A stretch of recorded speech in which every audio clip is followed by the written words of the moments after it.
else you say?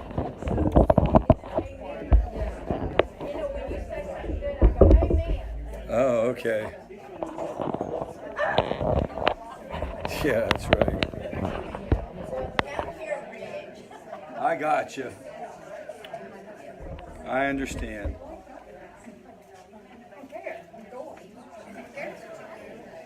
Michael. How are you, buddy?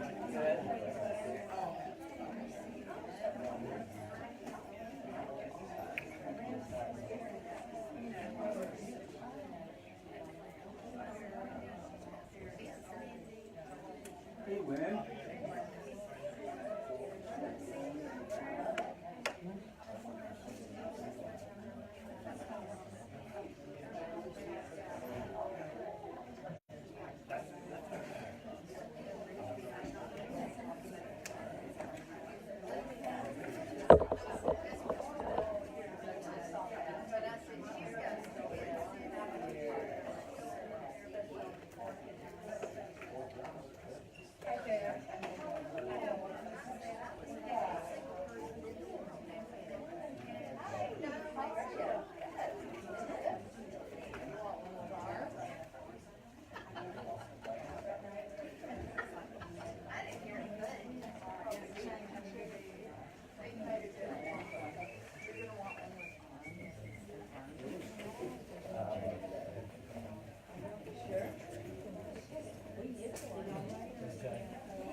All right, guys, we'll get the show on the road. Thank you for being here tonight. This is a sign-in sheet. Name, phone number, and email if you want. If you don't want to do that, that's fine. I hope my voice holds up. I had this crazy cold last week, and so I had to film these videos on Friday, and it was pretty intense, man, because Thursday afternoon, we had already paid for this video production, quite expensive, and Thursday afternoon, I literally could not talk. So I went to the doctor and I said, like, look, man, you got to do something for me. And I exaggerated. I am, what's the word? I kind of lean toward like hyping things up a little bit. So I said, because I know that's hard to believe. Well, I said, like, look, this is, it's for my business. We've already paid for these commercials, and if we can't get them done, I'm not sure what's going to happen. My family and I are going to be living in a van down by the river. So, and he said, I'll give you this steroid. So he gave me this steroid, man, and I just finished it today. Let me tell you something, I'm freaking jacked up. I'm gonna throw like that table. Like, why are there Christmas gifts here? Who's responsible for these Christmas gifts? All right. So all that said, I think I'll hold up tonight. Tonight we're going to talk about. We're going to start off talking about the basics. I always do that. If you've been coming for a while, you might say to yourself, "We've already heard this," but you can't hear it enough. And the reason you can't hear it enough is you really need to understand and know what you're dealing with. If you're a family member who has a loved one that's misusing substances or they've crossed the line into addiction, you need to fully and completely understand what you're dealing with if you want to actually be able to approach this situation the right way. And one other thing, if you're in here and you're in recovery, you're more than welcome to be here. But if you start sharing, you need to share from the family perspective. This is a family recovery group. And if I cut you off, it just is what it is. Like, this is for families, and so if you wind up sharing, we want to make sure it benefits the families. Does that make sense? So so we're always going to talk a little bit about what is addiction, what does it look like, how do you know whether the person is dealing with that? Not that you have to know that, but you sort of get an idea of how to approach the person based on where they're at in that process. And then I'm going to talk about the 4 choices that family members have. How many people we've talked here about? There's like basically 4 options for family members. We're going to go through that. And then I'm going to go through building a team. And then I'm going to talk the rest of the time about positive psychology, okay, and stress management.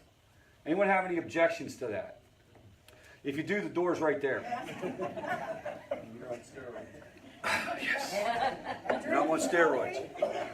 And I tell you this, you go ahead and go out, we'll refund your money. Is that cool? All right. So this is who I am professionally. A lot of you guys know me. I, in addition to being a clinician and kind of working in this field for 19 years, doing different things, interventionist, trauma therapist, I'm also a person in long-term recovery myself. So for me, my story involved alcohol use disorder, and then finally at the end, opioid use disorder. In my case, it was prescription drugs. So this is in 1999, 2000, sort of right at the beginning of the quote-unquote opioid epidemic, if you will. When doctors were being told you can't let people feel pain, and I got my money's worth out of that thing. I can tell you that right now. And it's a different world today. I wasn't dealing with fentanyl, carfentanil, that kind of thing. We really weren't getting it from the streets, to be honest with you. We would just sort of bounce from doctor to doctor. It's a different world today, but it was opioid use disorder that kind of brought me to my knees, and I've been in recovery since. Real quick, when you're looking for signs and symptoms that you're dealing with your kids, you got to be paying attention to this stuff early.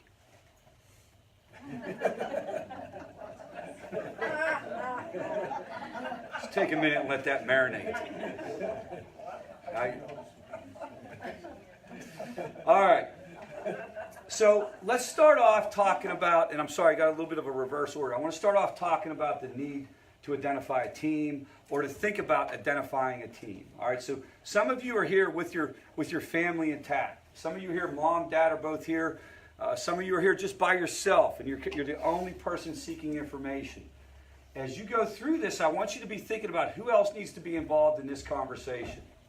I've become more committed to this process than I've ever been before in my life. Getting a family team involved is incredibly important. It doesn't mean it's going to turn out perfect. It doesn't mean just because you have mom and dad on the same page, everything's going to go great. But I can tell you this for sure. If you don't have mom and dad on the same page, you're fighting an uphill battle. Would you guys agree with that? There's no guarantees, but you got to get, who are the players that need to be in this conversation? I keep saying mom and dad. It doesn't have to be mom and dad. Sometimes if the person's married, it's the spouse and the mom, or maybe siblings need to be involved. But we have to get away from this idea. This is very important because some of you may be here thinking this. That there's a person or a program or a rehab or a thing or a magic bullet that can fix your loved one. You guys get that? You want to think that. I understand that. You want to think that this person can talk to them or that person can talk to them or they can go to this program and get dipped in the waters of recovery. That's not how it works, guys. This is a process. Recovery is a process, and when you talk to most people, like any other behavior change, it can be 1 step forward, 2 steps back, 2 steps forward, a half a step back. What we know for sure, though, is if you keep grinding at this thing, you will get long-term recovery. It is available. It is possible. So what we recommend is the family work on being on the same page so that you can deal with this no matter what happens. And some of you have lived that out here. Some of you have been coming for a while, and I've talked to you, and I've talked through those situations. So how do we kind of conceptualize substance use disorder? And you got Rich in the middle. This is me back in the day. And, you know, I'm using, and I'm thinking I'm the only one. The only one I'm affecting is me, right? I'm doing my thing, and it's not really bothering anybody else. But we know the reality of the situation is it's impacting everybody around me. And it's impacting the people around me whether they know it or not. Whether they recognize it or not. Whether they admit to it or not. Agreed? So, in things like healthcare providers, it's impacting my doctor. Because what? Maybe I'm not telling him the truth. Maybe he's trying to figure out why I have chronically high blood pressure.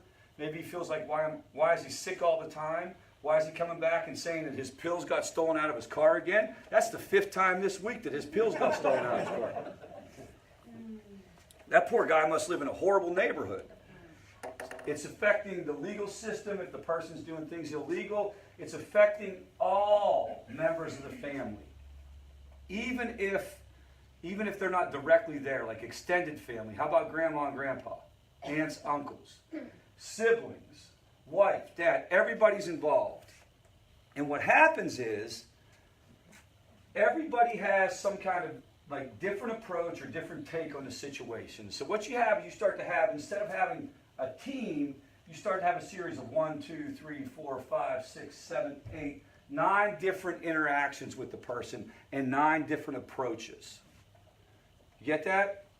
Now, if you look at my color-coded, what is that? Slide. What do you call that? A map? Oh. Key. This is a key. Red. So you got Dad is confronting Rich. Just his personality. He sees stuff going on. I know you're up to it. Mom is enabling Rich. The employer, he's not really paying attention to it. The healthcare provider is sort of paying attention to it, asking some questions. The legal system wants to put me in jail. Grandparents are enabled. You see there's all these different things going on. And so what I got going on is I got 9 different options at any different time to choose which direction I want to go. How do I want to handle it? There's a term for this. If you look at family systems theory, this is called splitting the family. You see how and then what happens is they start fighting with each other. So now you have Dad is angry at the legal system because the probation officer is too hard on him. And that's undermining my ability to follow my probation officer. Mom and wife are fighting back and forth. And it's just all this turmoil that makes it very difficult to do what? What does it do for me if I'm in the middle and this is the mess? What does it do for me? It runs interference. It's a smokescreen. Chaos is where we live. It's easier to get angry and storm out and argue and debate and flail about than it is to actually sit down and have a conversation about this.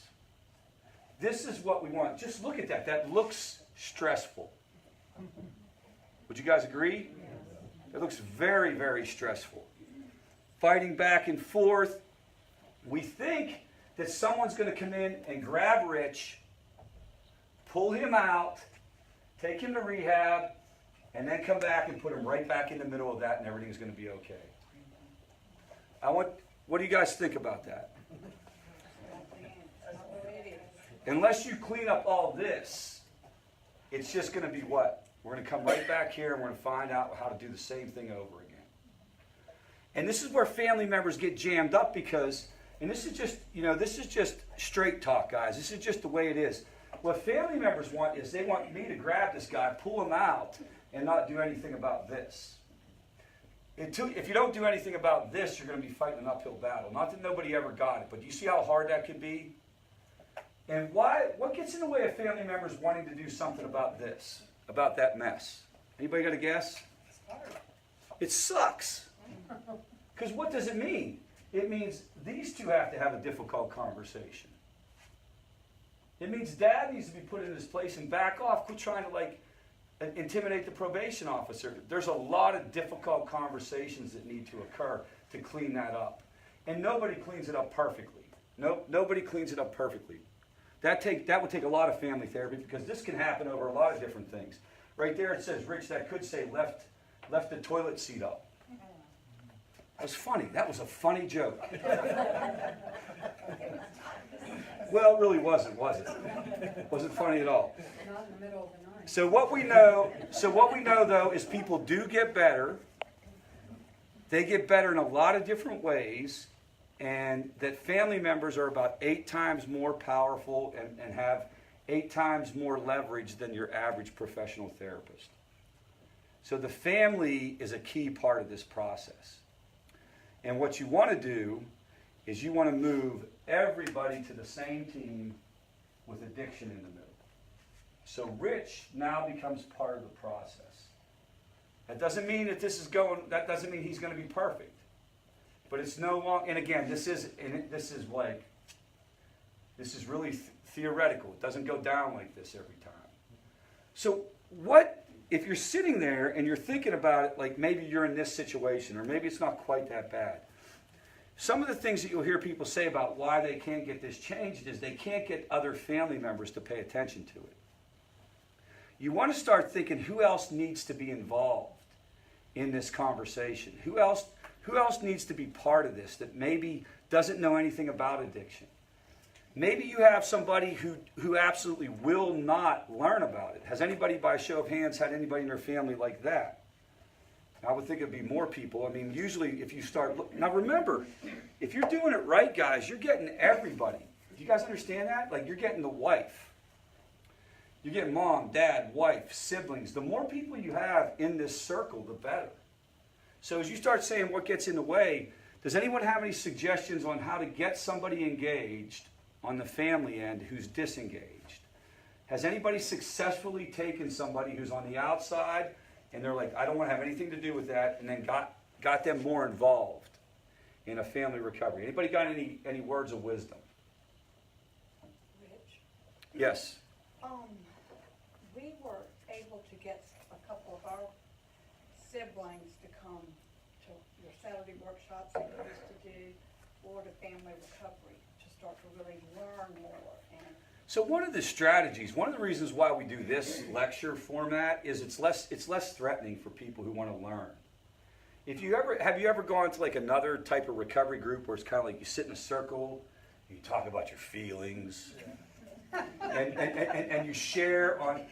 Most people don't want to do that. Why? It feels like you're saying something's wrong with you. It feels like it's too intimate. I don't want to sit in a group with like 8 other people and talk about my feelings. But will I come and all it is a lecture? Can I give you an hour and a half can they give you an hour and a half of their time to come here and just hear about it?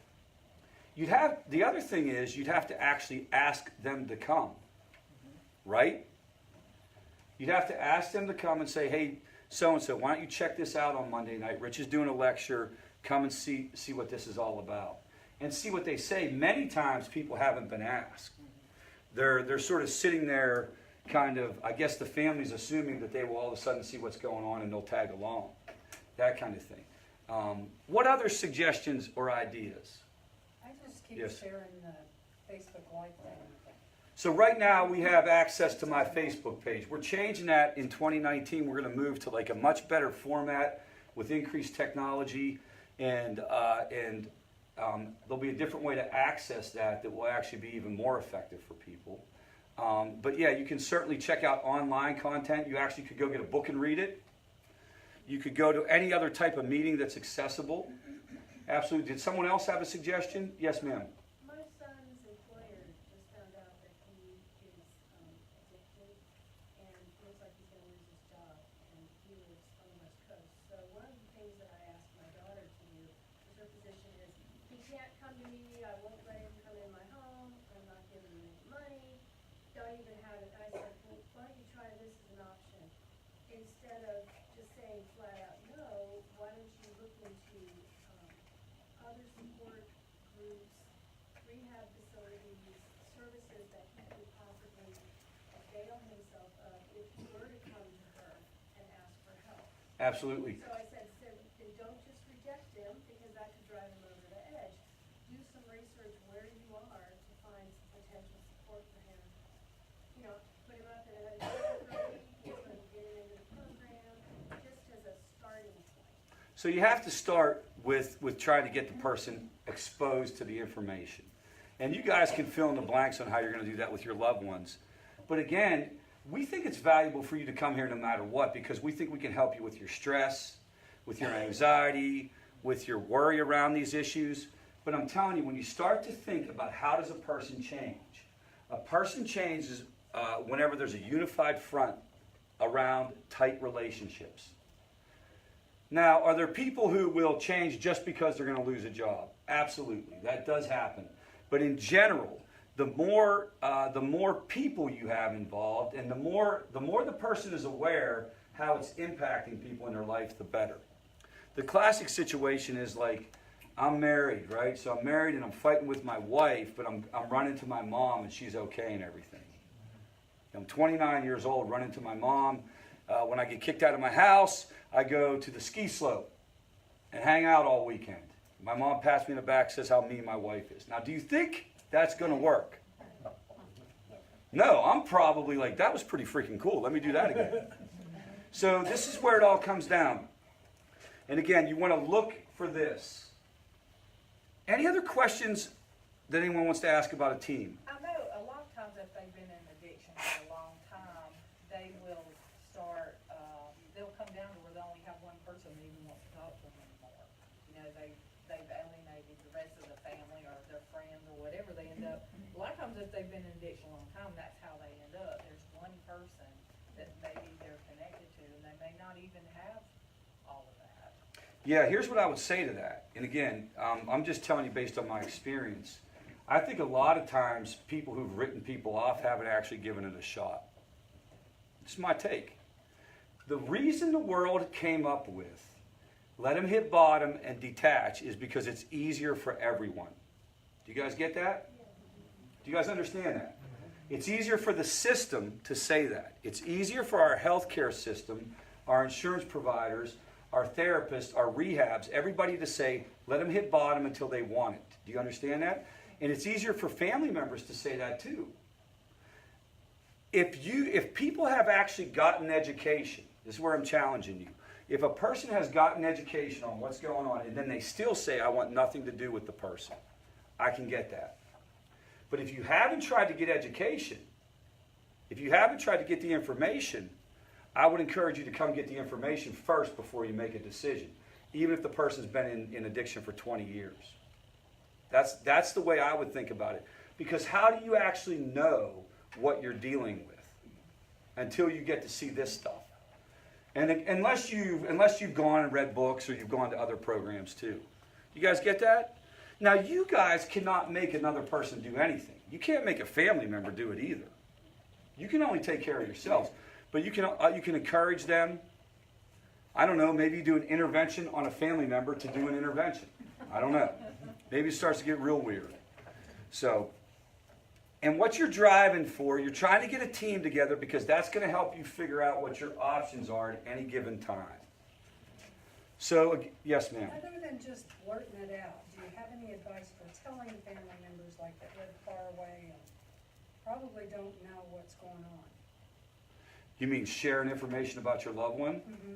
That's a great question. I don't know They if you guys call could, and say, how's she? yeah, I don't know if you guys could hear the She's question. The fine. question is, how should we handle it, if somebody who isn't immediately involved with the person starts asking questions? I think that's really individualized. You need to ask yourself, who is the person that wants to know?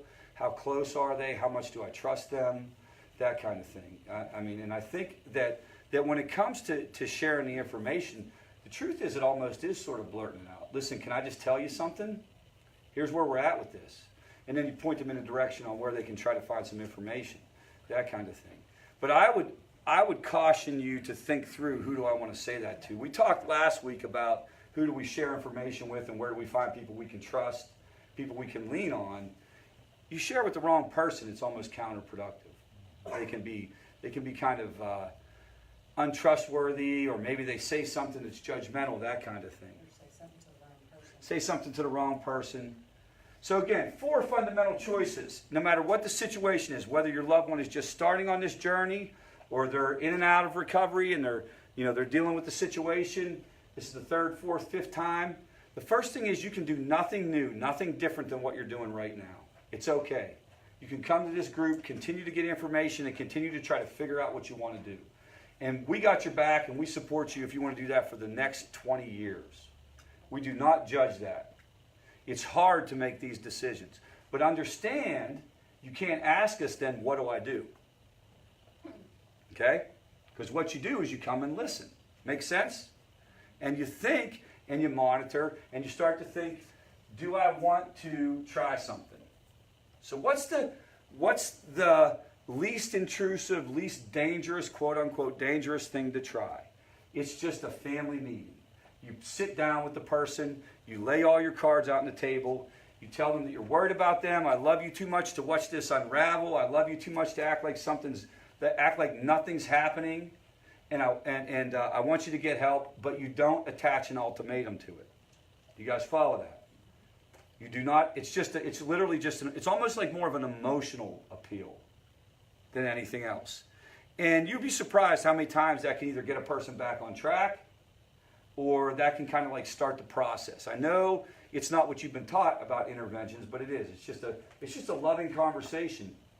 You can start there. All kinds of considerations, whether or not you do that. Is the person agitated? Is the person going to storm out? Is the person even going to hear you? There's all kinds of factors there.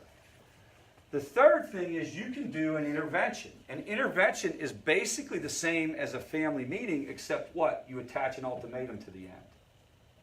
And if you don't go to rehab, we're going to petition DSS and see about getting custody of the kids.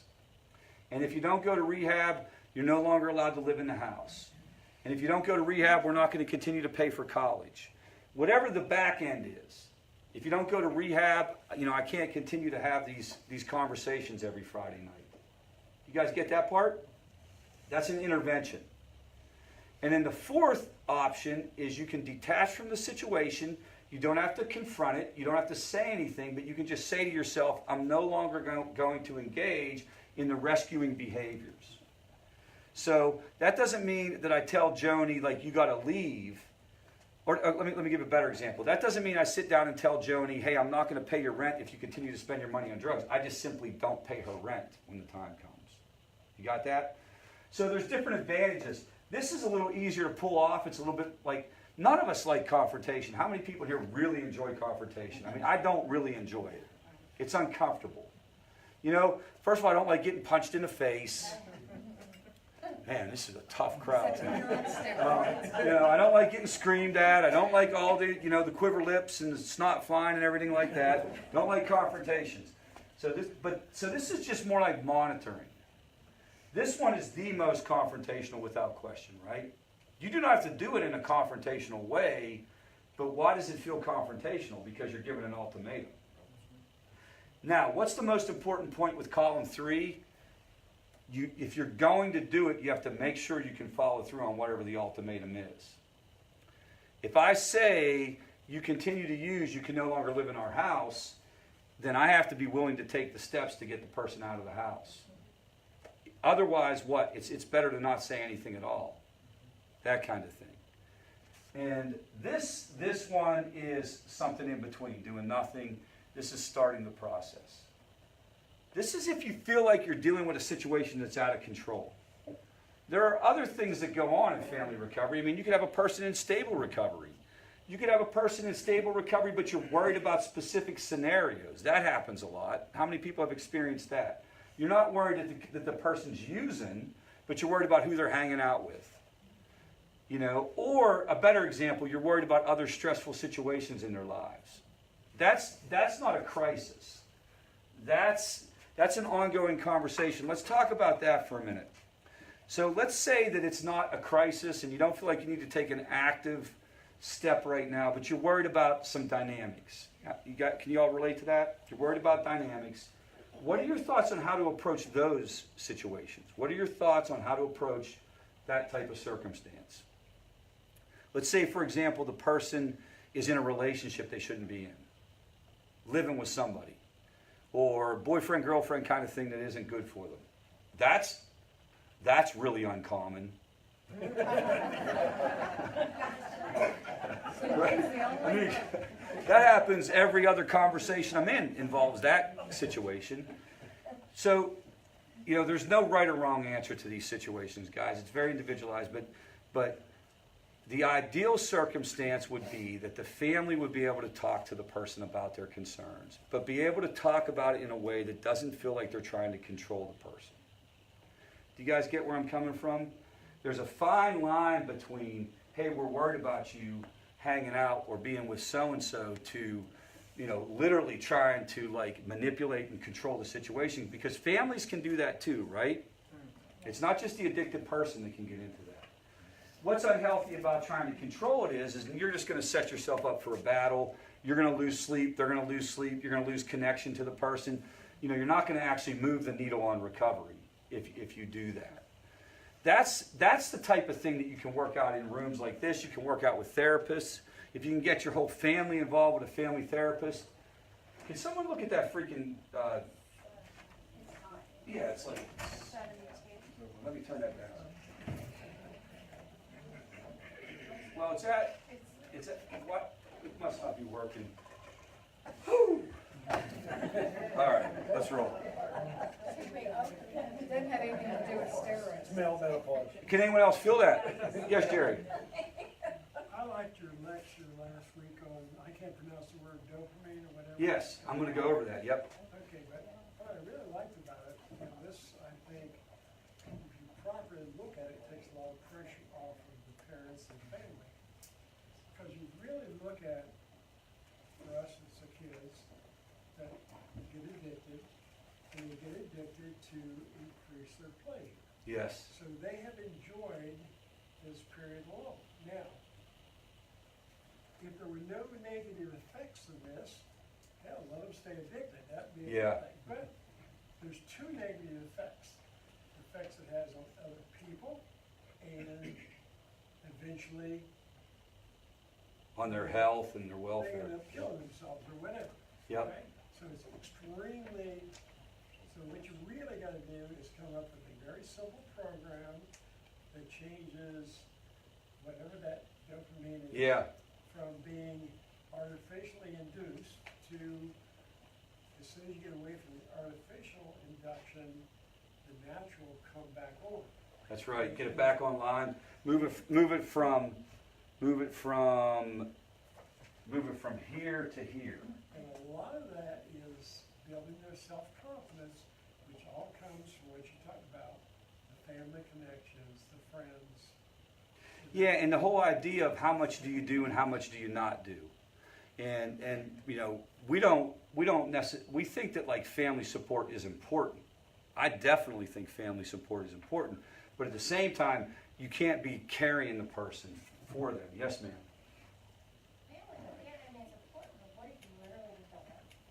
If you don't have family support, No, you don't have family.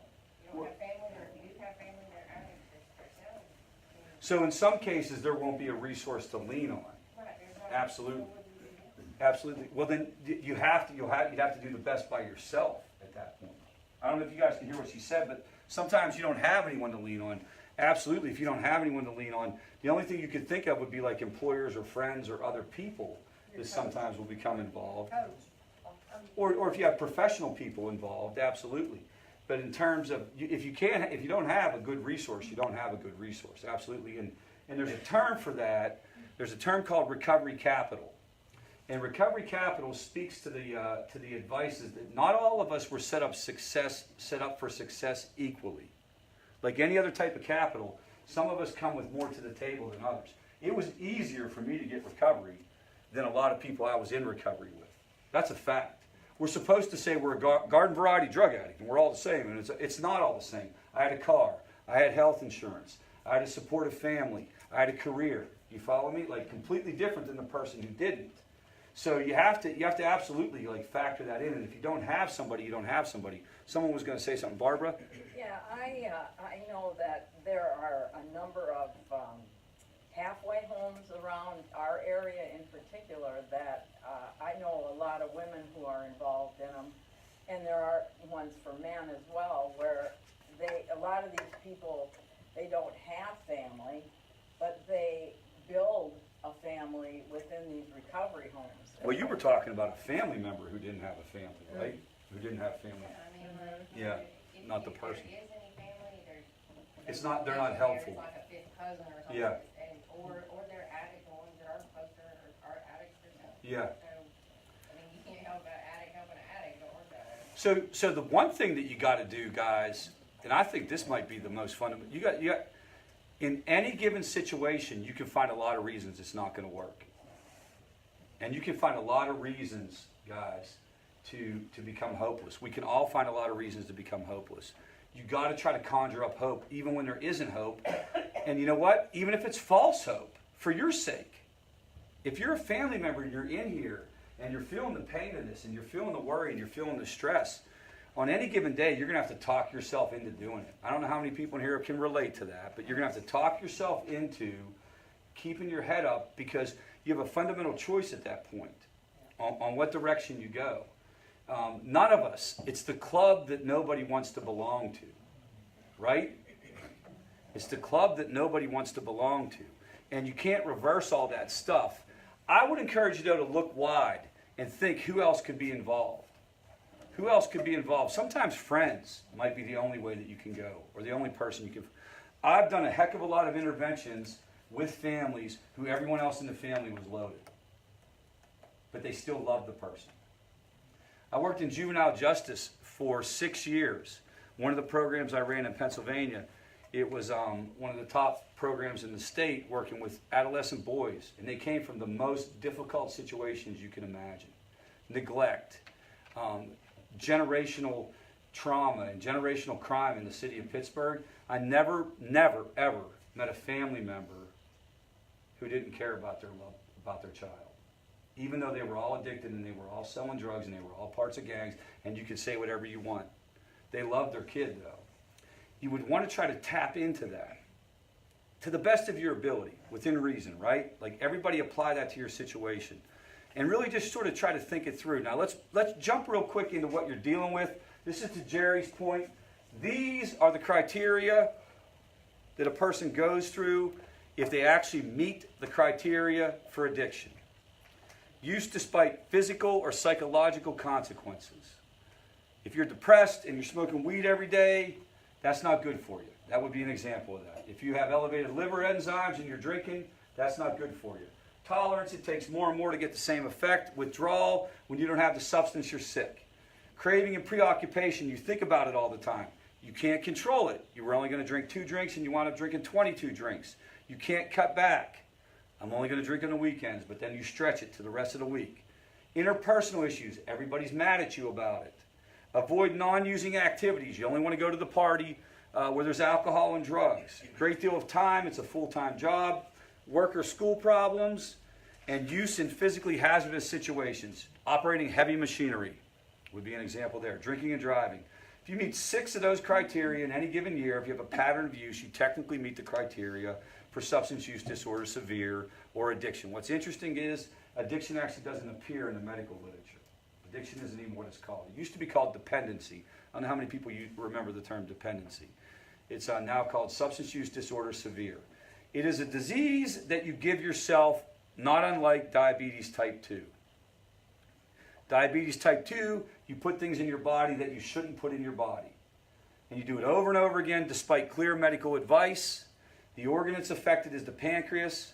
Over time, it stops producing insulin and you suffer symptoms. Type 1 you're born with, type 2 you give to yourself. With addiction, the organ is the brain, specifically the midbrain.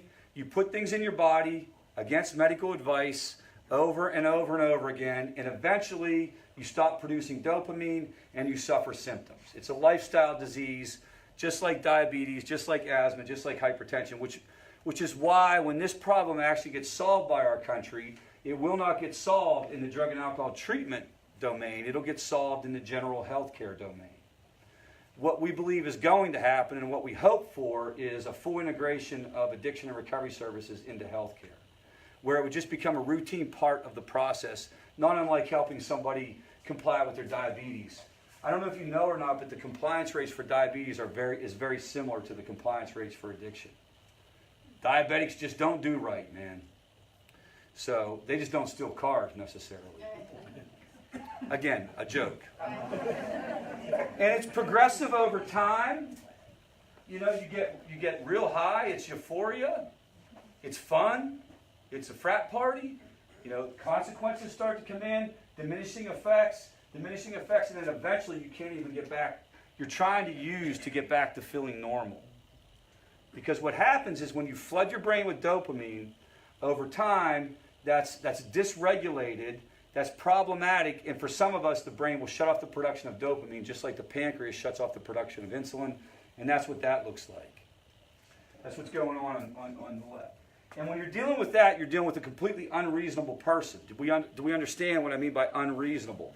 Not pros and cons. Not, oh, Rich, you know, you probably shouldn't steal that bottle of Percocet from your mother-in-law. That's probably not a good idea. That's not how the thinking goes, right? How does the thinking go? Boom, gone. You get it? And that's me. And I hope my mother-in-law is not watching on Facebook. Probably shouldn't talk about that like this. But at any rate, automatic pilot. Do you guys get that? No, there's no voice in my head saying wait. Now, if you've gone through this yourself and you're in recovery, you know what I'm talking about right now. You will go from 0 to 60. You will go from being okay to an obsessive thought and an obsessive craving, and you will act on it. Without, again, at no point in time are you sitting down and weighing it out. Should I do it? Should I not do it? Should I do it? Should I not do it? It's very hard to understand for family members, guys. It's very, very hard to understand. And to a certain degree, maybe it sounds like we're making excuses. It's just the case. You just need to understand that. You need to be fully 100% aware of you're talking, when you're dealing with somebody in active addiction, actively using, you're talking to somebody who is irrational. Their regular brain is not operating. They're not in charge. Are you leaving, Carol? No, I'm trying to get. Because I take that personally. Okay. So All right. when they steal from you, they just don't even think about it. They don't think about it. We don't think about it. We just sort of act on it. I'm not going to say people aren't like hesitating for a moment. I shouldn't say it that way. But it's not because they're doing like a pros and cons list. You know, the part of your brain that keeps you from doing stupid things is called your frontal cortex. It's like the abstract part. Abstract thinking comes from the front part of your brain. And the way the hierarchy of the brain is the primitive part, the midbrain, and then the frontal cortex. So these take over. It's instinctual. It's like eating food when you're hungry. So let's go. I want you to go the next 48 hours without eating. Then we're going to meet out here in the parking lot, and we're going to go to like a buffet. And I'm going to eat right in front of you. And I'm going to tell you all you're not allowed to eat. Okay? And then I'm going to walk away, and I'm going to say, now we got the honor system. I'm going to leave this pizza sitting right there. And I'm going to leave. You all are going to hammer that pizza in a minute. Okay? If you went 48 hours without eating, you would. Do you see what I'm saying? Like it's not, and it wouldn't be about, oh, I'm trying to pass Rich's test, or I'm not trying to pass Rich's test. What would it be? It would be instinctual in nature. It would be automatic. Now the good news is this comes back online. This is not a permanent condition by any means. What do people do to make that better? A lot of different things, but some of the things that come to the top of the list, we know for sure that therapy and being around other people replaces dopamine. Being around other people in and of itself replaces dopamine. The group experience, no matter what the group is positive. Also, things like exercise, prayer, meditation, healthy eating, changing your lifestyle to support a more positive lifestyle seems to increase dopamine as well. So the good news is this isn't a permanent condition for anybody who's dealing with this. And of course, what causes it? We know the number one factor is age of first use. We also have hereditary factors, the particular substance being abused, that kind of stuff all falls into it. Two other things I want to talk about. One is physical withdrawal. Physical withdrawal with opioids, you get sick, you get this very dramatic, and it's very hard to explain. It's like the flu on steroids. It's the flu magnified by 10. So in addition to this stuff, you're also going through physical withdrawal. And the physical withdrawal was worse for me. Like, I was terrified. I wasn't going to sleep for a week. You can't even lay down. Your legs are your skin is crawling. It's like there are worms underneath your skin. I don't know how else to explain it. It's like restless leg syndrome, but worse. Alcohol, you can go through withdrawal as well. Alcohol, the main symptom is grand mal seizures. That's what you need to watch out for. Benzodiazepines, the same thing. With some of the amphetamines, things like methamphetamine, cocaine, that kind of stuff, there's not an identified withdrawal syndrome in the classic sense. Like, what you'll see is a lot of insurance plans won't cover detox for methamphetamine or crack cocaine or cocaine, and the reason is it doesn't have that identifiable discrete withdrawal symptom. It seems to be the thing that happens after amphetamines is what? You crash. And so basically, sleep wherever you're going to sleep. Marijuana has, but marijuana's not even a drug, dude. It comes from the earth like a goat or an apple. Had a kid tell me that once.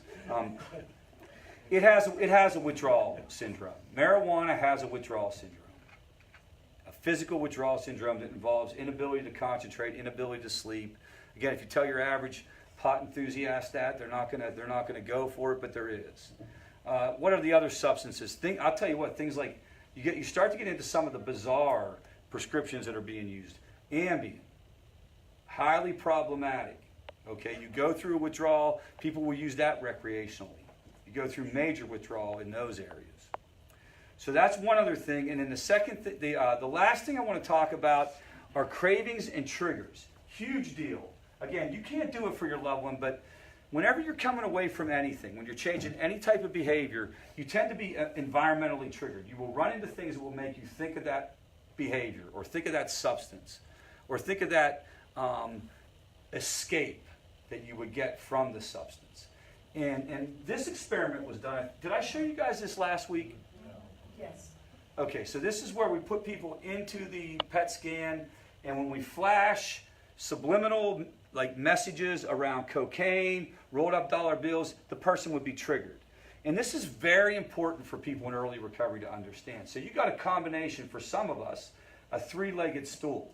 You got a psychological addiction. We got that, right? You have a physical withdrawal where your body is craving it, and you have these triggers.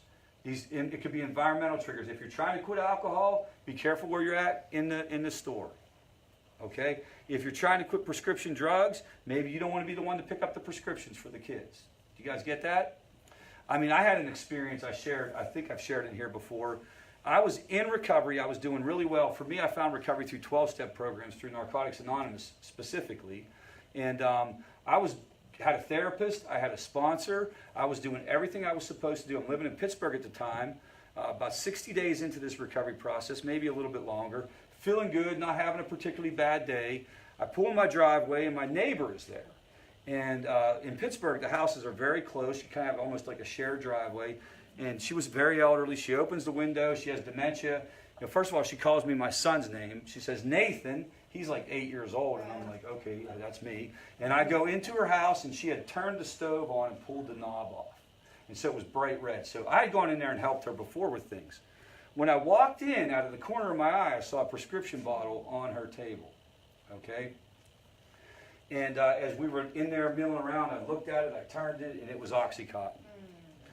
And at that point in time, it grew. I don't know if you've ever seen a cartoon where somebody hits their thumb with like a hammer, and it's like, there had to be 10 million pills in this bottle, okay?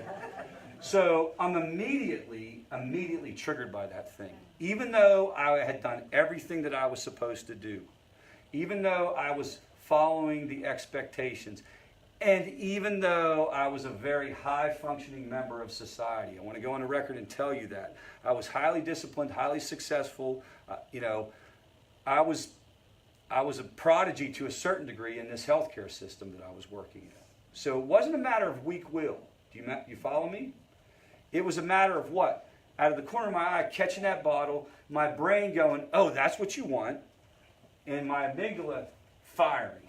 So I immediately my hands get sweaty, I start to get shaky, and I literally formulated a plan on how I was going to get a hold of these things. And I can still remember the plan because it was such a noteworthy event in my recovery.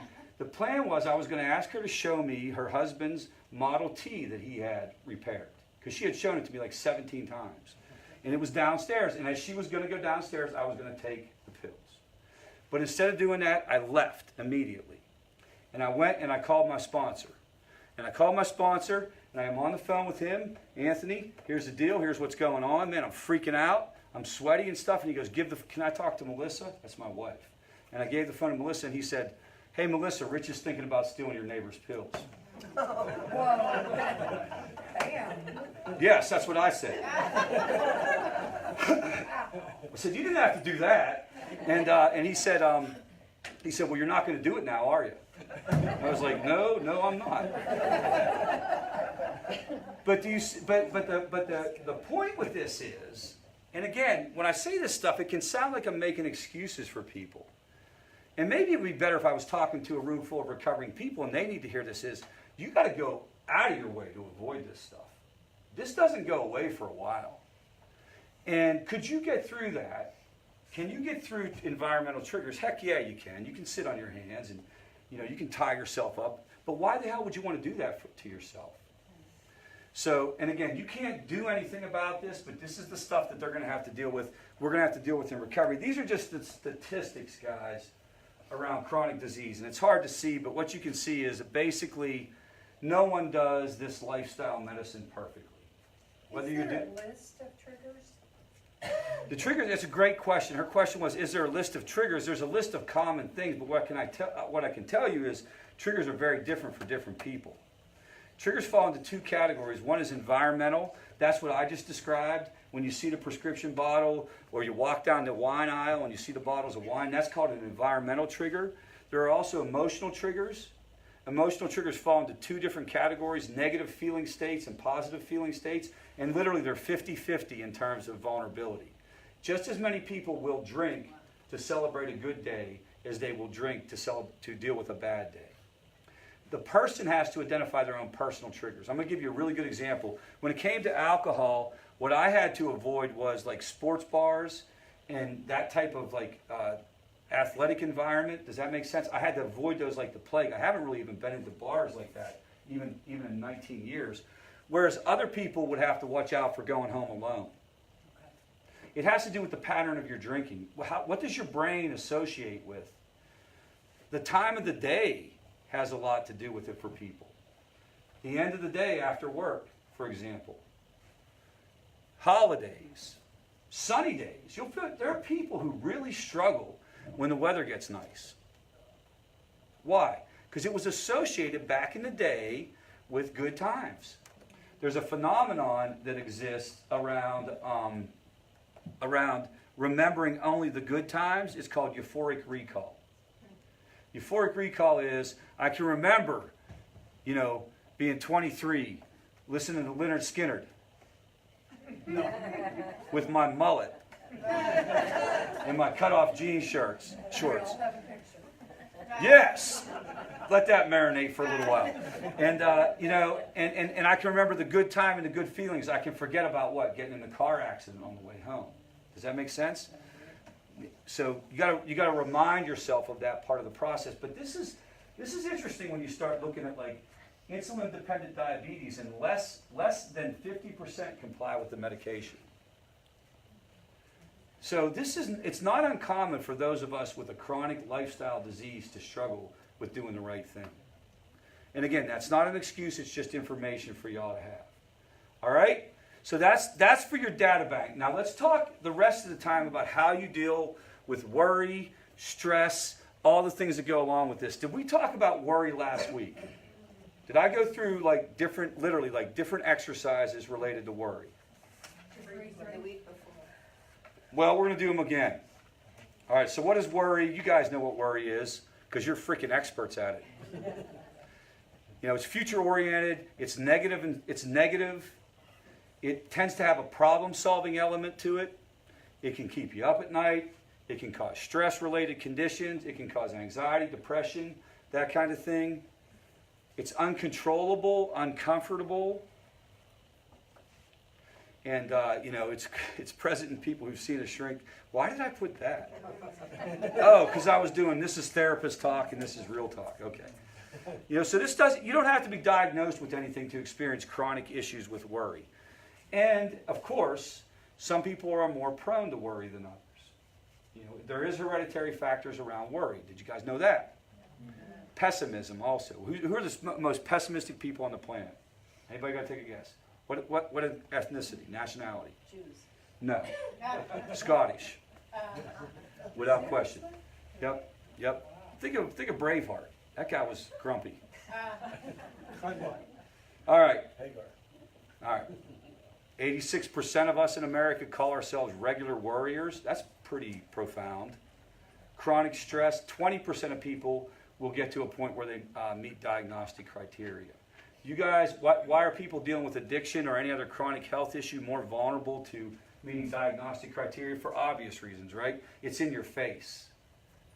You're not making something up to be worried about. You have something in your lap that you can be worried about. So this is, in diagnostic criteria, what we mean by that is generalized anxiety disorder, panic disorder. Depression is a big one. You find for family members dealing with chronic substance misuse in a loved one, depression enters the picture quite a bit. Now remember, depression is different than sadness. Depression means I can't get out of bed in the morning, I can't do my job, I have suicidal thinking, I'm hopeless, I've lost interest in activities. Whenever you're depressed, one of the hallmark symptoms is psychomotor retardation, meaning you don't move as fast as you normally do. You literally feel like you're walking through mud or walking through cement. So this is why it's important to try to address this, because if you address this, you can keep it from getting to those levels. So 10 techniques. Yes, sir? What's the effect of low self-esteem and the depression? So low self-esteem is a symptom of depression. It's one of the 9 criteria. It doesn't cause depression. Low self-esteem, low self-worth, low self-image. There's a part of depression called the cognitive triad, which goes, I suck, the world sucks, it always will. And so it's this idea, there's nothing good about me, you guys are all out to get me, and nothing's ever going to change. So that's part of it, but it doesn't, you know, it's not like depression causes it. It seems to be there. So here's a couple things. And we did go through this, we'll go through these quickly. Don't compare yourself to other people. Don't compare your family to other people's families. They're all dealing with stuff. They all got their own things going on. People in glass houses don't cast stones. One of the advantages of being a therapist is I know exactly how screwed up the world is. And everybody where it looks really, really good and it looks like life is a Hallmark movie, it's not. They just got some other cross that they're bearing. All right, so don't go on Facebook and be like, oh, their son just graduated from Yale with a full scholarship in Chinese checkers. I don't even know what that means, guys. I don't even know why I said that. But you get where I'm coming from? Don't even bother with that. This idea of focusing on worst case scenario, it's tough if you're dealing with addiction. Because sometimes the worst case scenario that's going to pop in your mind is going to be the worst case scenario. And can addiction wind up in a fatal place? Absolutely, we have to acknowledge that. But A lot of chronic diseases can wind up in a fatal place. And maybe you don't go to the very worst case scenario, but you start to confront the fact in your mind that maybe this is going to be different than I thought. This also has a lot to do with grieving the dream, the lost dream related to your loved one's life. Parents to child, husband to wife, same thing. We were going to live, we're going to have, white picket fence, 2.3 kids, perfect family. That's how it was going to be, right? And then it turns out this way. It's kind of like lean into it a little bit and try to become a little bit immune to it. Does that make sense? This is research driven. You can set aside time to worry. The rules are you got to do it the same time every day. And you tell yourself, I'll get to that at 5:30. I'll get to that at 7 o'clock. What are you trying to do with these exercises? What's the goal? The goal isn't to rid yourself of worry because that's unrealistic, right? The goal is to keep it from interfering in your life. How could it interfere in your life? It could interfere with your productivity. Do you know that addiction costs workplaces about $462 billion a year in lost productivity? When you include families. Mary in accounting, who's sitting there trying to concentrate on payroll while she's worried about her 18-year-old son who's on heroin, what is that like? What percentage of work are you getting from her? Maybe 25, maybe 50. So the goal is to not get rid of worry because that's very unrealistic. The goal is to try to find a way to get through. This is very specific to insomnia. I don't do this one. I don't write things down in the middle of the night. If I wake up, man, it's game on. So, like when I wake up, if I were to write something down, I might as well get up and write down the Constitution because I'm not. But some people will say if they get it out of their mind, they can go back to bed. Anybody have any experience with this technique? Anything? It works. So literally, you're trying to close the loop, get it out on a piece of paper. Say, I'll deal with that tomorrow. If it pops down in your mind, you can do that during the day too. You'll hear people talk about if I'm obsessed with something, I'll write it down on a piece of paper. Find a consultant to process specific worries. So if you're worried about your finances, find a financial consultant, right? Find an expert who can clarify things. Maybe the situation is not as bad as you thought. Maybe the circumstances is a little different. But you're going to have to find an expert, and you're going to have to find somebody who's kind, nice, and supportive. If you go to the wrong person, that's going to end up all bad. Avoid toxic people. Who are toxic people? Anybody who starts the sentence with, if that was my child, I would. Anybody, judgmental folks, that kind of thing, or even just negative people in general. If you're in the middle of dealing with this, you probably want to try to surround yourself, I think you should surround yourself with positive people all the time. But you probably want to try to surround yourself with people who are going to bring positivity into your life. That kind of thing. Did you have a question? Yeah.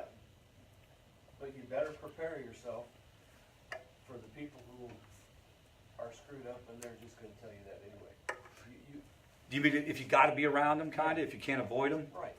Yeah, like the holidays or something like that? Or do you have to, start asking yourself, who do you have to be around and who do you not have to be around? This kind of goes off in a tangent, but we have more control over our life than we give ourselves credit for. That's right. I won't really be around anybody like this. I will occasionally for my mom if it's a holiday. I'll go and I'll be around, I'm not going to broadcast it because I'm on Facebook, but I'll be around certain people who I might not choose to be around because, it makes my mom feel good. But really challenge yourself. Who do I have to spend time around, especially if you're in the middle of a crisis? I get it. If you feel like you're in a good space and everything's kind of okay and you're not jammed up, then maybe you go there. But let's pretend you're already at a 7. You don't want to take yourself to a 10. Does that make sense? Honor yourself. The places where you find people that you can't avoid, it's usually family and it's usually work. You can't necessarily tell your boss, I'm having a particularly bad day today, and I find you to be a toxic person. I was at Favor's family group last night, and they advised me to back off. Yes? But I also was surprised at the number of people that could sympathize and empathize. Oh, well, my brother's an addict. And That's true. Whoa. You never know what you're going to get. Yeah. But you might know, and actually, if we were doing this in a smaller group, we would take the time. You probably can reflect and identify the 2 or 3 most toxic people in your life right now and at any given time. And that's where you would start. And we want to, the majority of people probably are fine. The majority of people are probably fine. And we are living in a time when more people than ever are willing to acknowledge that they're dealing with addiction. Would you guys agree with that? This is different than it was in the 1980s and 90s. Yes? What if one of those toxic people is your addicted loved one? Great question. Great question. So the question is, what if the toxic person is actually the addicted loved one? And this is where you need to seriously start thinking about like just good old-fashioned detachment. You have a right to a peaceful life. And if talking to your addicted loved one tears you up, makes you not be able to sleep at night, it would be the same type of thing. Now, how can you step off in a way that doesn't completely blow them out of the water? How do you do this? But you guys get you have a right to set that boundary any given day, starting tonight. You don't have to put yourself in that grinder over and over again. If you look at a lot of the classic stuff around family recovery, it was about spouses. It came out of the Al-Anon traditions. And it was usually like a spouse, it was usually a wife dealing with a husband who was a son of a bitch, if you want to get real about it. And one of the classic things was detachment, which was this ability to not even become caught up in it, not try to fix it, not do anything with it. I'm just stepping off. And the reason is because it was miserable to live with. And Al-Anon came up at a period of time when the culture, it was not okay to get divorces. So basically, Al-Anon is ingenious if you think about it. It's an ingenious program. These people got together and figured out a way to live under these conditions in a cultural situation where they really couldn't divorce. Now, it's different today. It's different today. For better or for worse, about 52% of marriages end in divorce. So it's not quite the same. But you guys get the idea? You can step off and set boundaries with somebody without being mean about it too. How do you do it? You don't take phone calls at certain times. You don't take drunk phone calls. You don't take verbal abuse. Yes, ma'am. But it's your child, they're 22 and they're living at home, they have no other option. Well, you do have options. You start. That was a complete sentence. Well, you start to think, and you go back. I'm not going to go back to those 4 options, but you start to think, do I have other options? And you do it on your own pace. At 22, you don't have to take care of the person, okay? But it's harder. It's harder than it would be with a spouse. You have to gauge that yourselves individually. Do you guys get that? You have to start thinking, like, where am I at in this process? You may not be at a point where you're willing to, like, push that person away right now. And that's okay. You just have to be real clear where you are with it. How much can you take is different for different people too, right? And a lot of it depends on how old the person is. When you're dealing with somebody at 22, it's different than dealing with somebody at 42. When you're dealing with a kid, it's different than dealing with a spouse. You guys, you have to take all those factors and sort of take them through your own kind of like process. And that's where if you have a therapist, you talk to a therapist. That's where coming to this group and you got to think it through. And remember, don't make a move on anything unless you're sure you can follow through on it. You got to figure that out. And there's nothing easy about that. There is nothing at all easy. You got to pick and choose your battles, but whatever battle you pick, you have to make sure you're ready to go to war on that one. So I'm just going to use your example. I'm not going to specifically talk about your situation, but let's just talk about a 22-year-old. If you have a 22-year-old, don't even bother saying we're done with this until you're 100% ready to be done with it. Does that make sense? And then again, keep coming to this group, keep trying to figure it out. It will change. I shouldn't say you will change. Most of the people do change over time because you get worn out by it. How many people can relate to being worn out by it? You know, you're probably already there. You know, you just get worn out by it. But really, really good to like try to find out. And if the toxic person, if you can't avoid them, then you want to try to develop other strategies. You know, are you home whenever they're home? I don't know. You got to start trying to figure that out. This is where maybe talking to a coach or talking to a therapist can help. Limit other negative information, negative media, death metal songs, that kind of stuff. Understand, worry does not prevent bad outcomes. When people are anonymously surveyed, they say that they felt guilty that they weren't worried. And I've heard people say they caught themselves not worrying and then kind of kicked themselves. Worry does not prevent a bad outcome. In the book, Dale Carnegie's classic book, How to Stop Worrying. Wait, how's the rest of the title go? And How to Start Living? Yeah. He talks about day-tight compartments, which really means a day at a time, a moment at a time, a minute at a time, an hour at a time. You're just trying to get through that period of time. And perhaps nothing is more commonly used and universally accepted as prayer and meditation. Okay, so those are 10 things that you can take a look at. Now, does anybody have any other suggestions for worry that I missed? Anything else that they would say related to worry? Anyone? Okay, well then I do. All right, this is a technique literally called ABCD. It's based on this thing called rational emotive behavior therapy. You have an activating event. I'm going to use a work-related example. This could easily be your kid, not answering a text. That could be another thing. But my boss wants to see me. I'm leaving the office. I'm walking out the door. And, Meg says, Rich, I need to see you Monday morning. Okay, that's the event. That's what occurred. So, oh wait, this is the wrong one. Forget about this. Let me do this just without the slide. So I'm walking out the door. Meg says, Rich, I need to see you on Monday morning. I say, oh, okay. But on the way out to my car, I start thinking. What? Oh my God, what did I do wrong? That's it.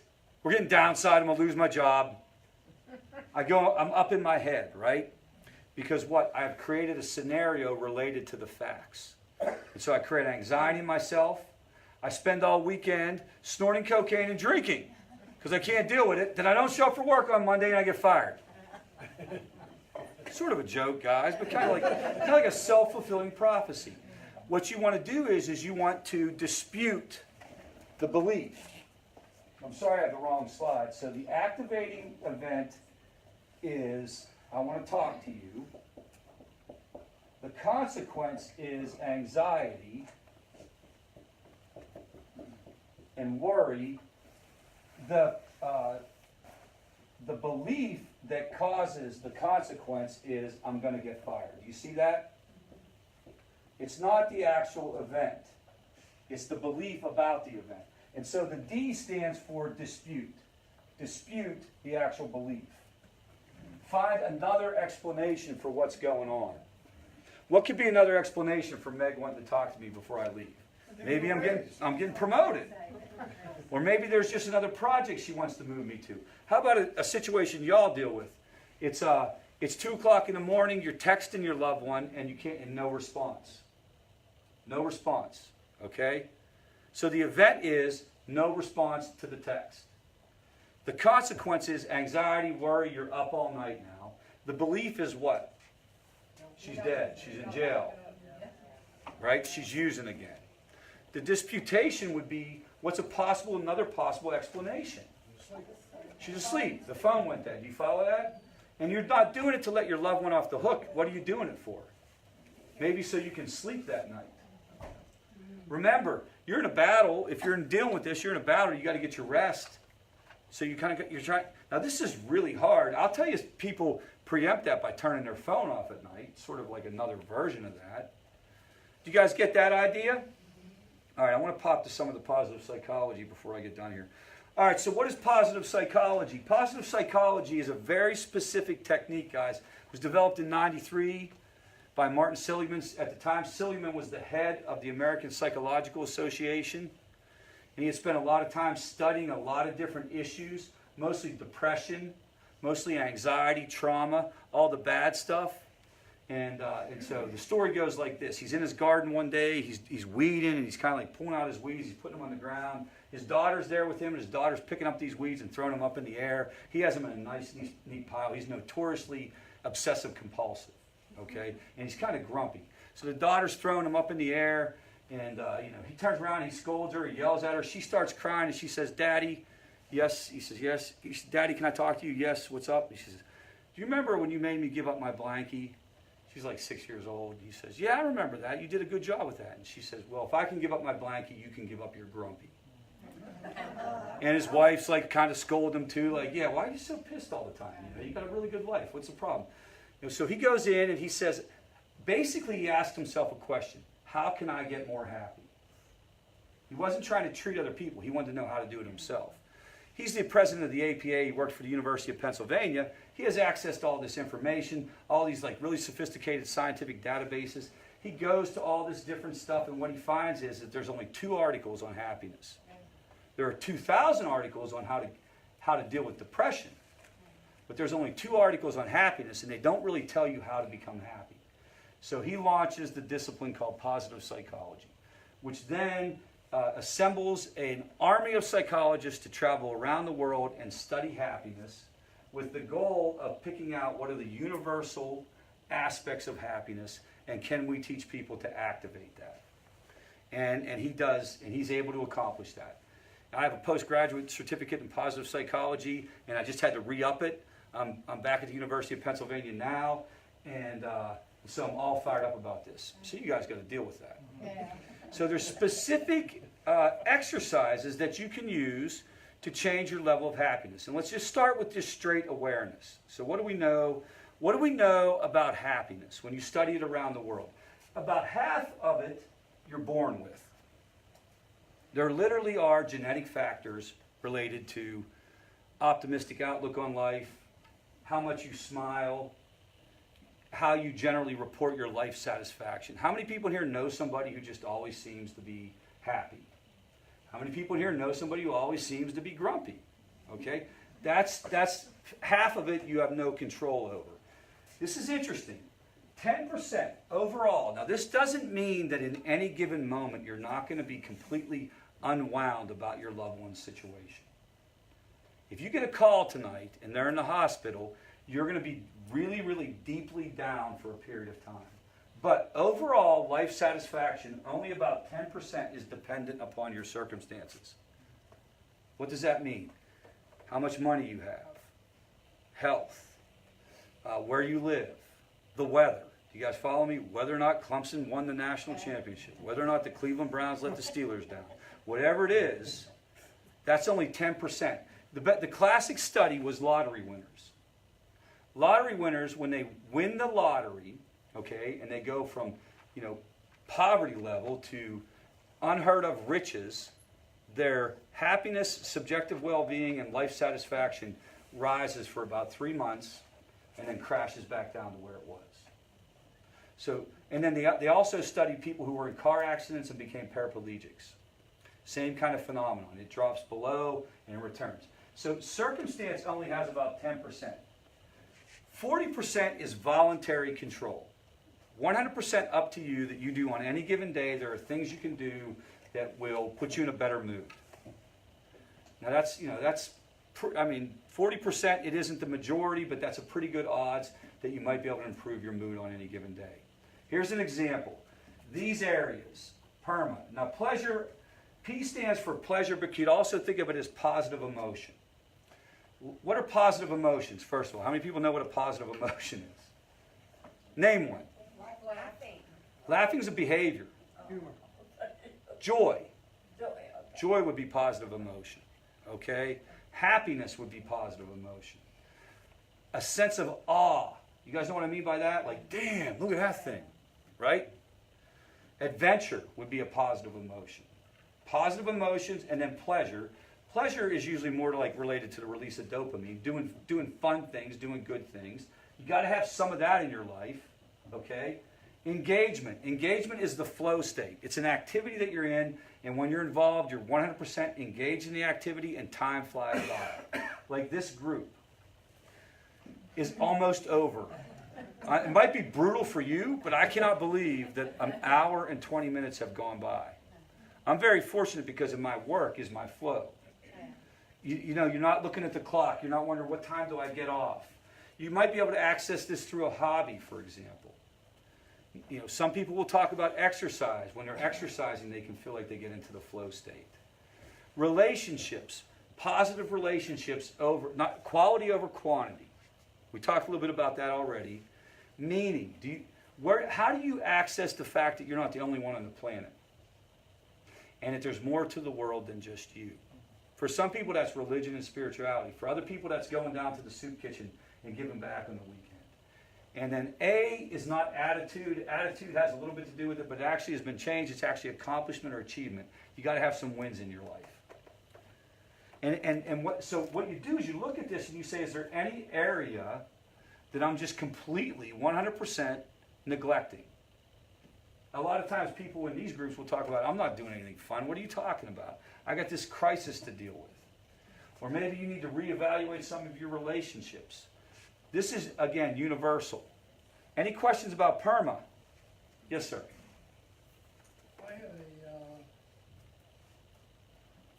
very different perspective of happiness.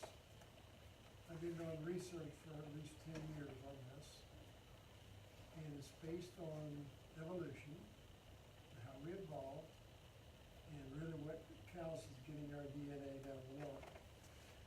And I'm in the process of writing a book with a professor at Clemson. The title of the book is Need to be Needed. Oh, okay, interesting. In many different chapters, in different professions, different walks of life, I can document that we are hardwired genetically to be needed, and it controls, and I can prove this over and over, it controls our happiness, it controls our immune system. It's the main thing that controls our happiness and our immune system is it's not our need to be needed, it's our perceived need to be needed. How important am I to other people? I started out with this idea. I took my son, was being spoiled with a silver spoon when he was 12. I arranged for us to live for 1 week in 5 villages in the poorest part of southwest China. We lived in the village with them. And I'm in villages where they have literally nothing. Yeah. And same percentage those people are happy as my friends Right. in Greenville. And you think, well, obviously it's not money, it's not material goods. What is it? And that's when I started with this, how critically important, and this is where I think it's really, really important for our kids. If they feel needed, someone needs Yeah. them. It's being wanted, it's feeling important. It's social connection, it's community. It's all of these. And I would also imagine in China, whenever you were dealing with that, there's also, I'm sure the kids that were, your son probably had a sense of gratitude that you kind of get in touch with the idea. Now, here's what's interesting though. Jerry did not just give y'all permission to go be codependent now. Just because your loved one needs you, that's a different type of need. Needed in a substantial, positive way. Because we can be needed in a way that's not necessarily healthy either. Or maybe a better way is your term, perceived need, right? So, genuine, and I would make an argument that might have something even to do with the meaningful life, where this genuine kind of connection to humanity, and in a very, very kind of like, what's the term? Like in a very sincere way, not in a manufactured kind of way, not in a what's in it for me sort of way. Yes, sir. We evolved in tribes of 20 to 40 people over millions of years. And there was no room to keep anybody in the tribe that was not contributing. Right. Because if you kept people not contributing, the next tribe got stronger and came over, took your food supply, and your DNA didn't make it down the line. So there's all kinds of ways of getting rid of people that are not contributing or don't feel needed. In those societies. And now we have to deal with it in larger We still societies. have that DNA. Yeah. But this research, I absolutely agree with everything you're saying, and I think it taps into a lot of the stuff here. This would even also go in addition to that. So it would be this idea of being needed, this idea of finding something that floats your boat or catches your attention where you really, really feel engaged.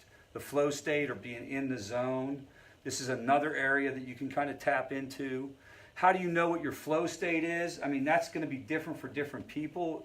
It's where the challenge is great enough. It's where your skill set meets the greatest challenge without the challenge being too great for your skill set. Does that make sense? So you want to be pushed, but you don't want to be pushed to where you get frustrated. So rock climbers are the classic example of the flow state. When you're rock climbing, when you're free climbing, you're thinking about nothing other than what? The next handhold. You're not thinking about your mortgage. You're not thinking about what's going on with your kid. You're literally thinking about, if I don't get this right, I'm dead. Here's what's interesting about this. When this is studied, the payoff isn't just during the activity. The payoff seems to be after the activity. So, I don't know if you can relate to that, but if you've ever had these type of experiences, you sort of leave kind of feeling jacked up and feeling high. Like I'll be pretty up tonight, not because of the steroid I'm on, but because of this group, because this is what I love doing. I love teaching. I love talking, that kind of thing. And if you can't find it at work, I'm fortunate that I can find it at work. Maybe you can find it in a hobby. Maybe you can find it, I don't know. Maybe you have to look around and search. But it's a very positive kind of experience. It's interesting. If you go to this website, guys, this is the UPenn website, Authentic Happiness, and you hit questionnaires, what'll drop down is the VIA character strengths. And so how many people know what this is right here? This is the universal manual that tells us what's wrong with us. This is the DSM-5, the Diagnostic and Statistical Manual of Mental Disorders. There are 467 in there. You have one. Okay? I'm pretty sure being alive is in there. It's deficit-based. It's about what's wrong with you. It's meant to identify a problem and a prescription to fix it. The character strengths and virtue is the opposite of this. This was put together by psychologists, philosophers, religious traditions, and they went through like from basically the beginning of written time or human history in terms of written word, and they were able to identify 24 universal characteristics. Things like the ability to love and be loved, prudence, perseverance, courage, creativity, appreciation of beauty, all these different things that seem to transcend all cultures. And the idea would be to identify what your character strengths are rather than what's wrong with you. Rather than me sitting here and tell you you're depressed, you're anxious, you're nervous, whatever it is, talk about your character strength is appreciation of beauty. You should spend time capitalizing on that character strength. Does that make sense? And that's what this is about. And that's what this survey will give you. If you hit this, it pops down. It says VIA, character strengths. It'll give you your top. It'll list all 24, but it'll give you your top 5, and they encourage you to focus on your top 5. These are my top 5. Capacity to love and be loved, industry, diligence, perseverance, zest, enthusiasm, energy, hope and optimism, bravery and valor. So the reason why I have Chevy Chase in the movie Vacation is I have no interest in beauty or the appreciation of nature. And if you've ever seen this movie, they go to the Grand Canyon. Have you ever seen it? They get out of the car, he puts his arm around his wife, and he goes, okay, we're good. That's kind of how I would feel if I went. Now, if I went with my wife and it was about a capacity to love and be loved, that's a different way of thinking about it. So we would encourage you to check that out. Check out that website and see what you think. There are other quizzes on there as well. There's a grit quiz. Grit is our ability to stick it out when things aren't going our way. That's been equated to success. There's general life satisfaction. There's work satisfaction, that type of thing. 2 more real quick. One is trying to, this idea of pessimism, glass half empty, classic stuff. Can you choose your response to the situation? Can you choose to look at this a different way? We already talked about A, B, C, D. We talked about that. All right.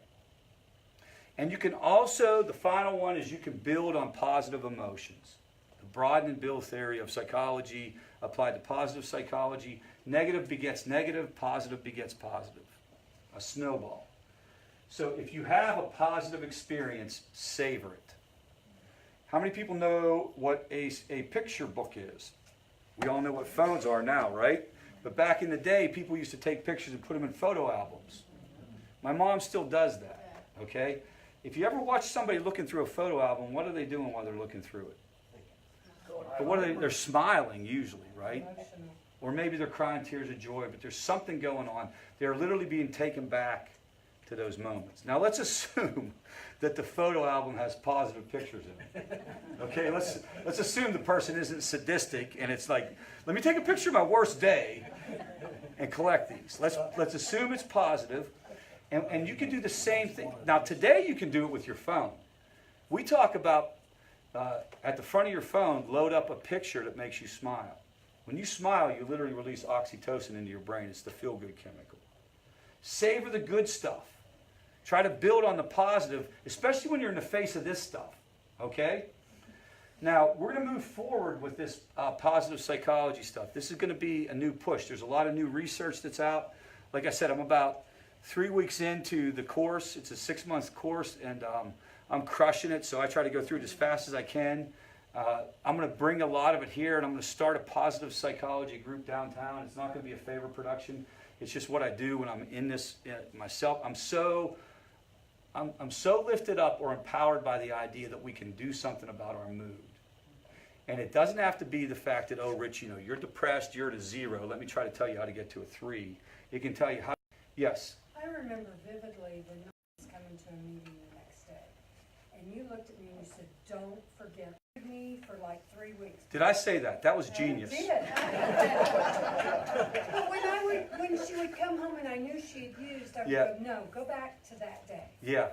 And So every did you? time she came to a meeting, Well, because we're conditioned to notice the bad. This is evolutionary in nature, right? Because like noticing the negative kept us alive. Noticing the positive. You didn't want to be chilled out back in the day, right? You were going to get eaten. And so you have to make yourself notice the good. So, all right, so we will be back here again next Monday. My schedule, I'm still on point. Next Monday, I'm going to do one other thing. I'm going to bring a guy in. What I've decided to do is to try to bring some programs in that I know. Places I know, places I appreciate, are going to come in and talk at the end, maybe take 15 minutes and talk about their program so you can hear directly from people. I want to network with some folks, with some people that I respect and people that I know have good programs, mostly residential programs, okay? Other than that, we're going to do another session around this. Yes, sir? Last week I heard this and really wasn't expanded on. This week I heard too.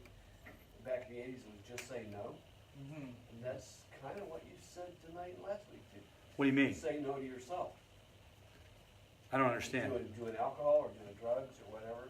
You said you walk down the aisle and you just say no. But it wasn't expanded on like.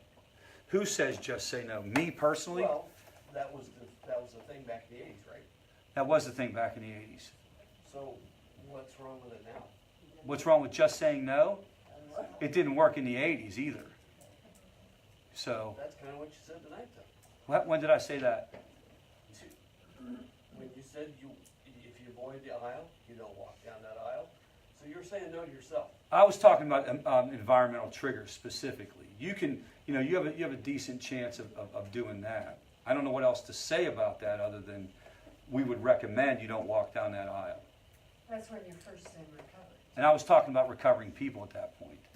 So, and again, I don't know what the situation is, but this is a group mostly for family members. Like, if we were talking to people in recovery, we would talk a little bit more about how do you not walk down that aisle, which is an interesting thing to think about. Some people would say you don't go to the grocery store by yourself, if you want to get honest.